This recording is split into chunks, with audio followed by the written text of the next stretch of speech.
മഴക്കാല ദുരന്തങ്ങൾ നേരിടാനുള്ള മുന്നൊരുക്കങ്ങൾ ശക്തമാക്കി ഇടുക്കി ജില്ലാ ഭരണകൂടം.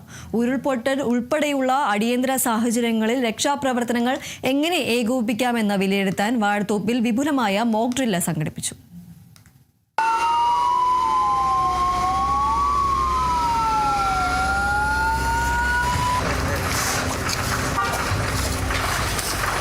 ജില്ലാ ദുരന്ത നിവാരണ അതോറിറ്റിയുടെ നേതൃത്വത്തിൽ ദേശീയ ദുരന്ത നിവാരണ സേന, സംസ്ഥാന ദുരന്ത നിവാരണ സേന, police, fire and rescue, revenue വകുപ്പുകൾ എന്നിവ സംയുക്തമായാണ് മോക്ക് ഡ്രിൽ സംഘടിപ്പിച്ചത്.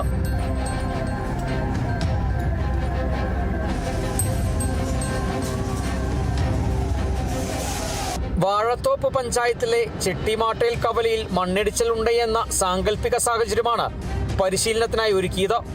മണ്ണിടിച്ചിലിൽ കുടുങ്ങിയവരെ രക്ഷപ്പെടുത്തുന്നതും അപകട സാധ്യതയുള്ള പ്രദേശങ്ങളിൽ നിന്ന് കുടുംബങ്ങളെ സുരക്ഷിതമായി ഒഴിപ്പിച്ച് ദുരിതാശ്വാസ ക്യാമ്പിലേക്ക് മാറ്റുന്നതും പരിശീലനത്തിന്റെ ഭാഗമായി അവതരിപ്പിച്ചു.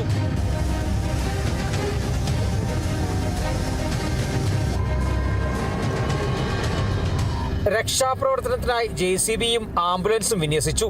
റാപ്പിഡ് റെസ്പോൺസ് ടീം അംഗങ്ങളും എമർജൻസി റെസ്പോൺസ് ടീം അംഗങ്ങളും രക്ഷാദൗത്യത്തിൽ പങ്കാളികളായി. വാഴത്തോപ്പ് വൊക്കേഷണൽ ഹയർ സെക്കൻഡറി സ്കൂളാണ് ദുരിതാശ്വാസ ക്യാമ്പായി സജ്ജമാക്കിയത്. ജില്ലാ കളക്ടർ ഡോക്ടർ ദിനേശൻ ചെറുവാട്ട്, ദുരന്ത നിവാരണ അതോറിറ്റി ഡെപ്യൂട്ടി കളക്ടർ സുനിൽകുമാർ, ജില്ലാ ഫയർ ഓഫീസർ ഷിനോജ്, ജില്ലാ പോലീസ് മേധാവി ഡോക്ടർ A നസീം, ദുരന്ത നിവാരണ authority junior superintendent Jain, hazard analyst Rajeev TR എന്നിവർ മോക്ക് ഡ്രില്ലിന് നേതൃത്വം നൽകി. Kerala vision news, Idukki.